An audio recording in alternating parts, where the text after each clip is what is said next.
अब यहां पर भगवान राजकाज का कार्य संभालते हैं। इसी बीच उन्हें गुरुकुल भेजा जाता है। गुरुकुल भगवान 1 वर्ष भी पूरे नहीं रहे, 1 वर्ष से पहले ही आ गए। गुरुकुल में उनकी भेंट सुदामा जी से होती है, उनका प्रसंग हम कल सुनेंगे। गुरुकुल से भगवान वापस आ गए। भगवान के साथ मथुरा में रहते थे उनके अतरंग सखा। आइए अब हम प्रवेश कर रहे हैं उस प्रसंग में, तो बिल्कुल शांति एकदम, सबसे निवेदन है। अतरंग सखा माने बेस्ट फ्रेंड। भगवान के बेस्ट फ्रेंड कौन थे? उद्धव। भगवान के बेस्ट फ्रेंड कौन थे? उद्धव जी। और बिल्कुल भगवान जैसे थे, वो भगवान जैसे दिखते थे, इतने एक जैसे दिखते थे दोनों कि अगर दूर से उद्धव जी चल के आ रहे तो एक बार के लिए अगर कोई नजर उठा कर देखे तो उनको लगता था श्री कृष्ण चल के आ रहे। नाक नक्शा, चाल ढाल, रंग रूप सब भगवान जैसा। ज्ञान बहुत ज्ञानी थे उद्धव जी। उन्होंने देवताओं के गुरु बृहस्पति जी से विद्या प्राप्त की थी। सिर्फ एक कमी, प्रेम को कुछ नहीं समझते थे। यानी कुछ नहीं माने उनके लिए दुनिया में सबसे ऊपर ज्ञान था, ज्ञान से ऊपर कुछ नहीं। पर भगवान जानते थे ज्ञान से ऊपर भी एक वस्तु है, और वो है प्रेम। हमारे आपका प्रेम नहीं, ये गलती नहीं करना। निस्वार्थ प्रेम, जिस प्रेम में कोई स्वार्थ नहीं है, सिर्फ प्रेम है और कुछ नहीं, वैसा प्रेम सबसे ऊपर है दुनिया में। तो उद्धव जी को ये बात, आइए वहीं बैठ जाए, निवेदन है वहीं बैठ जाइए, आधी घंटा रोक दीजिए, निवेदन है।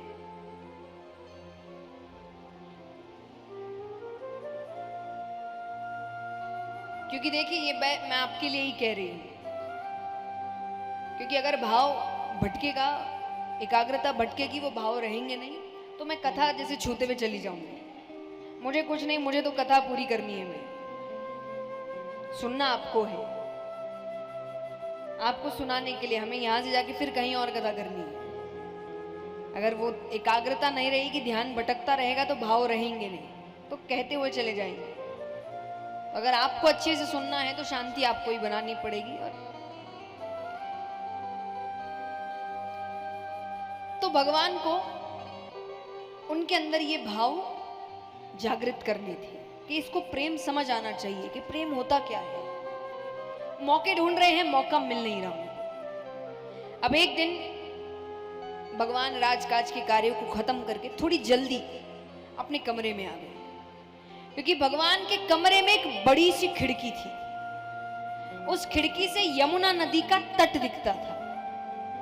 भगवान आके खड़े हो गए। क्यों? आज भगवान को ब्रज की बहुत याद आ रही है। जैसे यहां कई लोग होंगे जिनके बच्चे घर से बाहर पढ़ते होंगे, ऐसे बच्चा भी घर को याद करता है, माँ बाप बच्चों को याद करते हैं, रोज ही करते हैं। लेकिन कुछ कुछ खास दिन होते हैं जब बहुत भयानक याद आती है, तब ऐसा लगता है कि आज वो दिख जाए, आज मिल ले। भगवान के लिए आज वही दिन है। उनको ब्रज की बहुत याद आ रही है। वो आगे खड़े हो गए कि आज मुझे कोई दिख जाए, यशोदा मैया दिख जाए, नंद बाबा दिख जाए, कोई ग्वाला दिख जाए, कोई गोपी दिख जाए, मुझे कोई तो दिख जाए। अब भगवान देख रहे हैं कि सामने से भगवान को आए बहुत समय हो गया ना, तो नए ग्वाले आ गए, तो गैया चराकर लौट रहे थे। जैसे आप अपने पुराने स्कूल जाइए तो आपको स्थान देखकर वो यादें ताजा हो जाती है कि हम यहाँ बैठते थे, कि यहाँ हमने ऐसा किया था। वो आंखों के सामने वो दृश्य घूमने लगता है। तो जब उन ग्वालों को भगवान जाते हुए देख रहे गैया चराकर, भगवान कहते अरे ये तो वही समय है जब मैं, श्रीदामा, मुदमंगल, मधुमंगल, बलदाऊ भैया, हम सब गैया चराकर घर लौटते थे। ये निश्चय वही समय है। और एक बार के लिए यादों का ऐसा भाव उठा कि भगवान भूल गए कि वो कहां हैं, और भगवान जोर जोर से चिल्लाने लगे, अरे श्रीदामा रुको, अरे मैं भी आ रहा हूं, अरे भैया जल्दी चलो, आज तो बहुत देर हो गई। पर जब ध्यान भटकता है तो समझ आता है कि मैं कहां हूं। भगवान जोर जोर से रोने लग जाते हैं। भगवान इतना रो रहे हैं कि बगल के कमरे तक आवाज जा रही है। बगल के कमरे में उद्धव जी रहते थे, तो वो दौड़कर आते हैं, भगवान को गले से लगा लिया और भगवान रोए जा रहे हैं, रोए जा। उद्धव जी कह रहे, प्रभु आप रो रहे हैं, अरे आप तो ये रोना धोना प्यार मोहब्बत इनसे परे है, सुख दुख ये आप पर थोड़ी लागू होता है, आप क्यों रो रहे हैं? भगवान कहते मुझे ब्रज की बहुत याद आ रही है। देखिए भगवान कहते हैं कि आप भगवान को जिस रूप में भजते हैं ना, वो आपको उसी रूप में भजते हैं। आप नृत्य में भजिए, वो आपको नृत्य करते मिलेंगे। आप खुशी में भजिए, वो आपको खुश मिलेंगे। आप उनकी याद में रोएंगे, वो आपको याद करके रोएंगे। भगवान कहते मुझे जो जिस भाव से भजता है मैं उसे उसी भाव में मिलता हूं। और भगवान को पता है कि ब्रज में एक एक व्यक्ति रो रहा है, तो भगवान कहते उनकी याद में मैं रो रहा हूं, मुझे उनकी बहुत याद आती है। भगवान कहते हैं यशोदा मैया जैसी मैया युगों युगों तक नहीं मिलेगी। और ये सच्ची बात है। कहते हैं कि यशोदा मैया में जो ममता थी वो आज तक किसी में नहीं है। इतनी ममता किसी के अंदर नहीं है जो यशोदा मैया में थी। और भगवान कहे मैं जब तक उनके पास रहा मैंने एक सुख नहीं दिया। जब तक भगवान रहे, अगर एक तरीके से देखा जाए तो रोजाना उनके दरवाजे पर लोग खड़े रहते थे, तुम्हारे बेटे ने ये कर दिया, तुम्हारे बेटे ने वो कर दिया, तुम्हारे बेटे ने ये नुकसान कर दिया। भगवान कहे उसके बाद भी उनका प्रेम घटने की बजाय और बढ़ता गया। तुम्हें पता है, एक दिन मैं गैया चराकर घर देर से लौटा, थोड़ी देर हुई थी मुझे, वो मुझे गले से लगाकर रोने लग गई। वो कहती कन्हैया तू देर मत किया कर, तू समय पर घर नहीं आता ना मेरा मन विचलित हो जाता है, मेरा कलेजा अपनी जगह छोड़ देता है, तो घर समय पर आ जाया कर।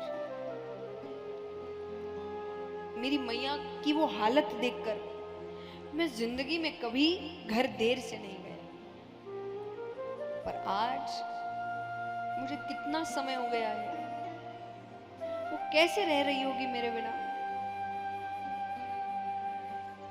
भगवान कहते नंद बाबा जैसे बाबा युगों युगों तक नहीं मिलेंगे। अरे मेरे बाबा जानबूझ के जूतियां नहीं पहनते थे और घर से बाहर जाकर खड़े हो जाते थे, क्योंकि उनको पता था अब कन्हैया उनकी जूतियां सर पर लेकर आएगा और आकर करेगा, बाबा आपने जूतियां नहीं पहनी, अरे मैया बरजेगी ना, जल्दी से पहन लो। मैं अपने हाथों से उनको जूतियां पहनाता था।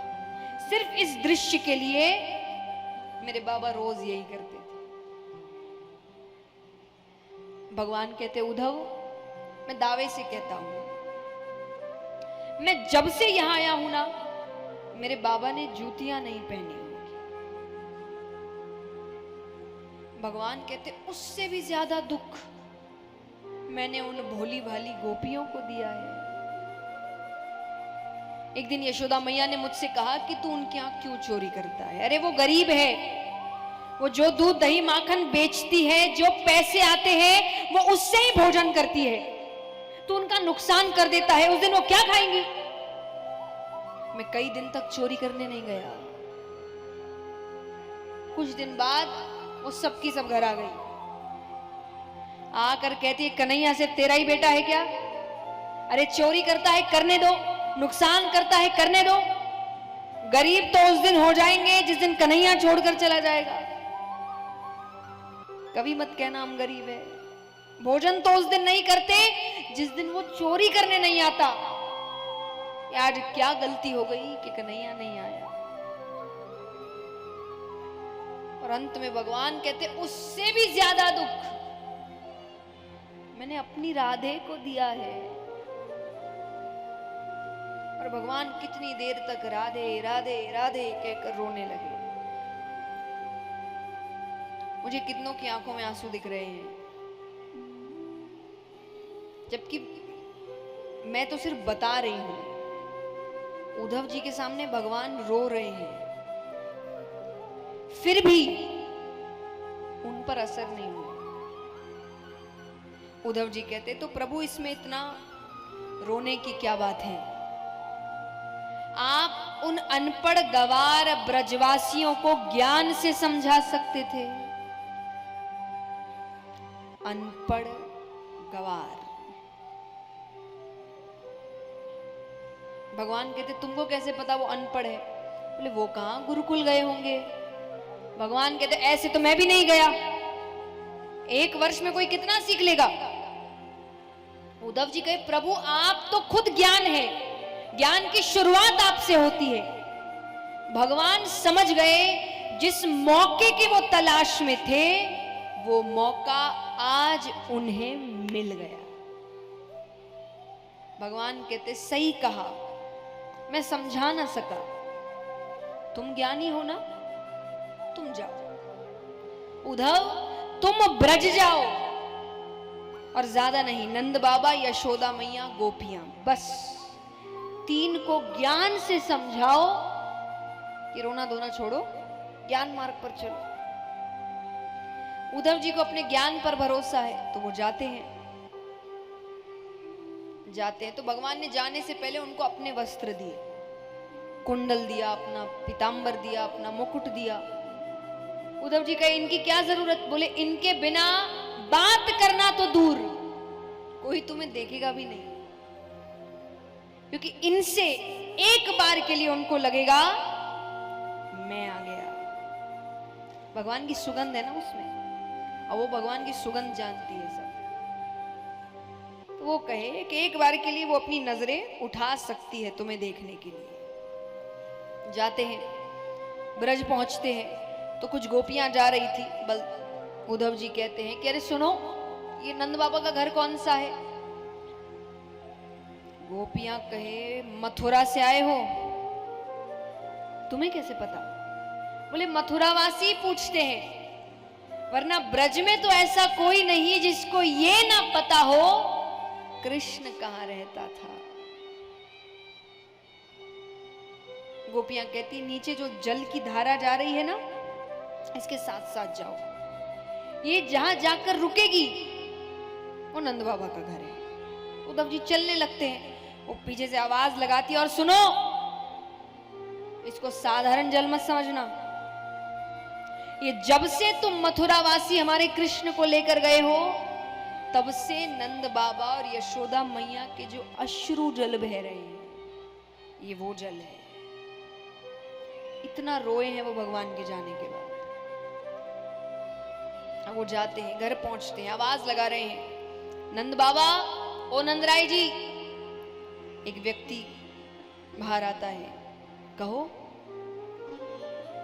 साधारण सा व्यक्ति है, दुबला पतला शरीर है, आंखें अंदर तक धसी हुई है। उद्धव जी कहते हैं कि मैं कृष्ण का मित्र हूं, नंद बाबा से मिलना है। उसने कहा कहो, मैं नंदराय। भगवान ने सबका हुलिया बताया था, कौन कैसा दिखता है। वो हुलिया बिल्कुल भी मेल नहीं खा रहा। वो प्रणाम करते, गलती तो हुई, भगवान जो भी है तो भगवान के पिता का रोल निभाया है उन्होंने। वो प्रणाम करते हैं, माफ करना मैंने आपको पहचाना नहीं। इनको बैठाया जाता है, इनके लिए भोजन लेकर आते हैं बाहर से, घर के अंदर नहीं है कुछ भी। और जब नंद बाबा बाहर गए तो उद्धव जी उनके घर का रसोई घर देख रहे हैं, तो उसमें जाले पड़े हुए हैं, मानो जब से कृष्ण गया है इस घर में खाना ही नहीं बना।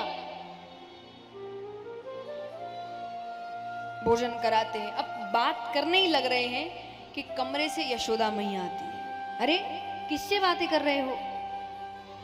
और जैसा मैंने कहा, अगर दूर से उद्धव जी को कोई देख ले तो क्या लगता था? एक बार के लिए उनका कलेजा मुख में आ गया। कन्हैया तू आ गया।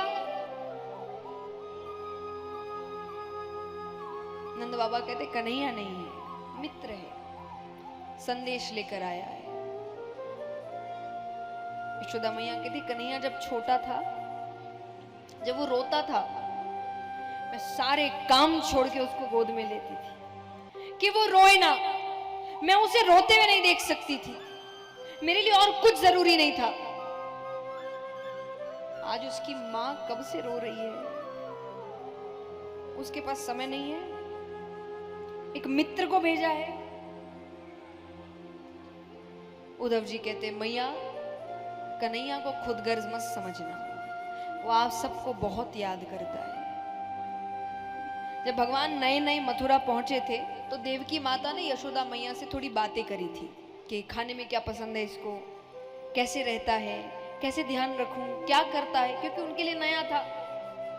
भगवान ने काफी उम्र वहां बिता ली थी, तो देवकी माता ने वो वापस संदेश भिजवा रही है। तो देवकी माता ने कहा कि यशोदा धन्य है तेरे लालन पालन को, लेकिन तूने कहा था कि तेरा बेटा बहुत शरारती है, बहुत चंचल है, दिन भर बाहर घूमता है, घर में पैर नहीं रखता। यहां वो घर से बाहर पैर नहीं रखता। चंचलता तो दूर, मैंने उसको ठीक से मुस्कुराते हुए नहीं देखा आज तक कि खुलकर हंसता कैसे है। तुमने कहा था तुम्हारा बेटा खाने पीने का बहुत शौकीन है, तुम उसको दिन में 8 बार भोजन करवाती थी। मैंने एक बार उसके खाने में गौरस से बनी एक मिठाई रखी, जो कन्हैया थाली को हाथ जोड़कर बैठता था, उस दिन थाली छोड़कर चला गया। भगवान जाके उद्धव जी से कहते हैं देवकी माता से कहना मेरी थाली में गौरस से बनी कोई चीज ना रखे। मुझे यशोदा मैया की याद आती है, वो मेरे लिए बनाती थी ये सब। मुझे मेरे ब्रज की याद आती है। यशोदा मैया इससे ज्यादा सुन ही नहीं पाई, बेहोश हो गई। नंद बाबा उनको कमरे में सुलाते हैं। नंद बाबा कहिए इतनी देर आराम करती है जब तक बेहोश रहती है, वरना पागलों की तरह ब्रज में घूम रही है, सिर्फ कृष्ण को ढूंढ रही है। उद्धव जी का मन भर रहा है, लेकिन उनको अपना काम याद आ रहा है। उन्होंने कहा बाबा आप सौभाग्यशाली है कि कृष्ण ने आपके यहां लीला करी, लेकिन वो किसी का बेटा नहीं, वो परम पिता परमेश्वर है। नंद बाबा कहे मैंने तो तुमको कोई समझदार बालक समझा था, तुम तो बड़े साधारण से बालक निकले। क्या कहा? किसी का बेटा नहीं, वो भगवान है। अरे भगवान के एक लक्षण नहीं है उसमें। भगवान सबका पेट भरते हैं, अन्न का भंडार है। जिसके खुद के पास अन्न का भंडार है वो भूख से तड़प सकता है। मैंने कन्हैया को भूख से बिलखते हुए देखा है। जब तक यशोदा उसको खाना नहीं खिलाती थी वो रोता रहता। तुम कहते हो भगवान है, भगवान कहते सत्य की राह पर चलो। मेरा बेटा बात बात पर झूठ बोलता है, चोरी करता है, तुम कहते हो वो भगवान है। और चलो मुझसे गलती हुई कि मैंने उसको भगवान कहा, मैंने उसको बेटा कहा। क्या भगवान से गलती हो सकती है?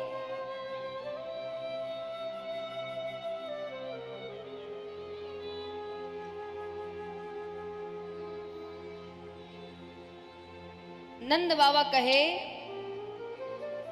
कि मुझसे गलती हुई, मैंने उसको बेटा कहा। पर क्या भगवान से गलती हो सकती है?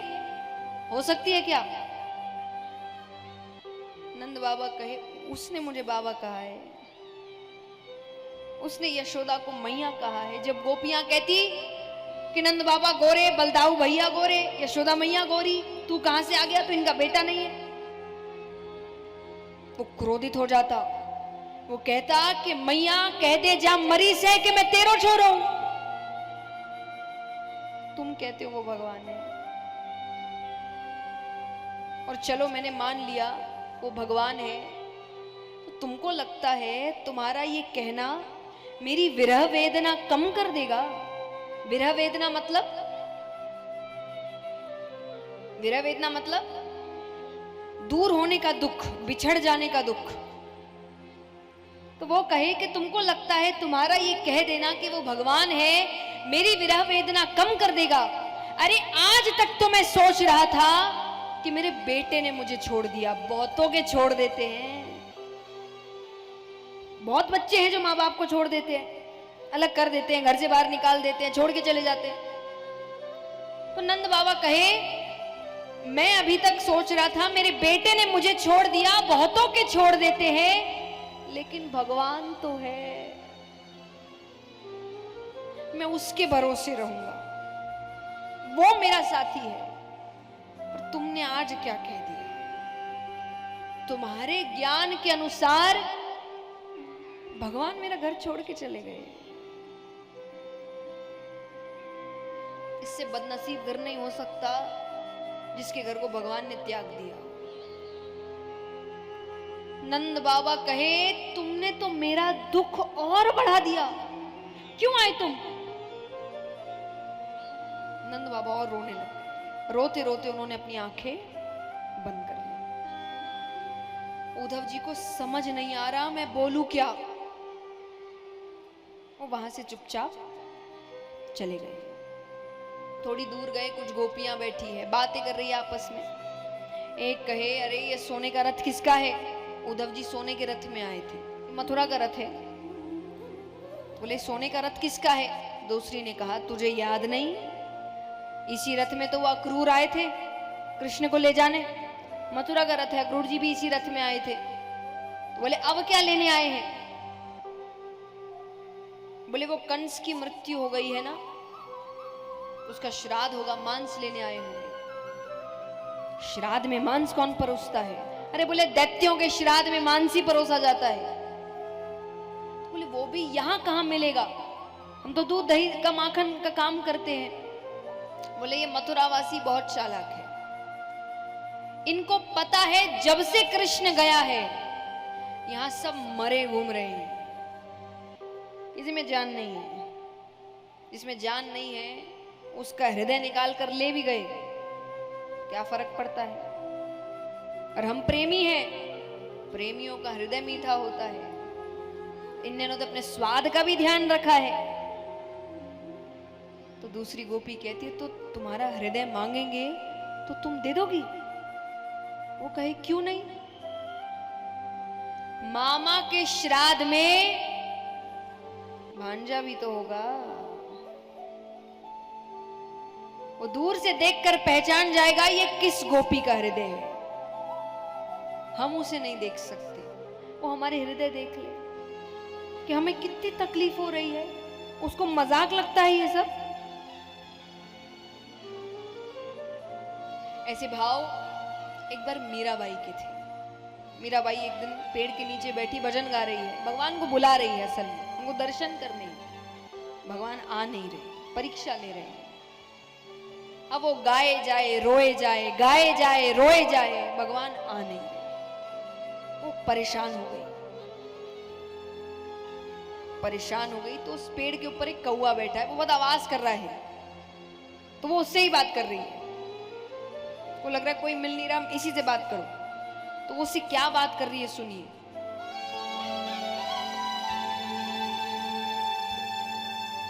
कि काढ़े कलेजो मैं धरूं रे, कि काढ़े कलेजो मैं धरूं रे, कागा तू ले जा। तुझे भूख लगी इसलिए आवाज कर रहा है ना, मैं कलेजा निकाल के देती हूँ खाने के लिए, लेकिन एक शर्त है, यहां नहीं खाना। कि काढ़े कलेजो मैं धरूं रे, कागा तू ले जा। और जा देसा मारो पिया बसे, वो देखे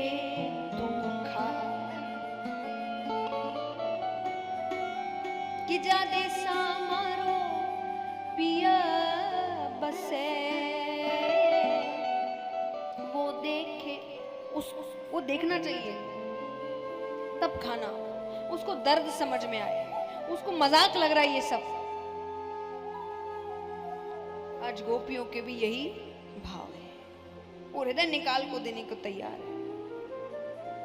उद्धव जी आ रहे हैं, उद्धव जी फिर वही बातें समझा रहे हैं, ज्ञान मार्ग पर चलो, अरे तुम्हारे लिए संदेश भेजा है, ये रोना धोना छोड़ो। गोपियां पहले तो क्रोधित हो रही है, क्या लेने आए हैं, क्यों भेजा है, क्यों भेजा है, गुस्सा भी है ना उनके अंदर, तो पहले क्रोध उतार रही है। फिर जब उद्धव जी समझा रहे हैं कि इसीलिए भेजा है कि मन ज्ञान मार्ग पर लगाओ, गोपियां कह रही आप तो बड़े ज्ञानी हैं। बोले हाँ है, तो बताइए मन कितने होते हैं, बताओ दिल कितने होते हैं? एक। गोपी कहती वो तो कब का कृष्ण को दे दिया, अब है ही नहीं मन कहीं और लगाने को, वो वापस कर दे तो कहीं और भी लगा ले। दूसरी गोपी कहते हैं चलो ठीक है, अगर हमने मान लिया कि हम कोशिश भी करें तो फायदे भी तो पता होने चाहिए कि मन कहीं और लगाने का फायदा क्या है, ज्ञान पर लगाने का फायदा क्या है। उद्धव जी कहते हैं कल्याण होगा, स्वर्ग मिलेगा। वो कहे स्वर्ग के लिए सब ठोकर मारते ऐसे स्वर्ग को हम, जो हमें कृष्ण प्रेम से दूर कर दे।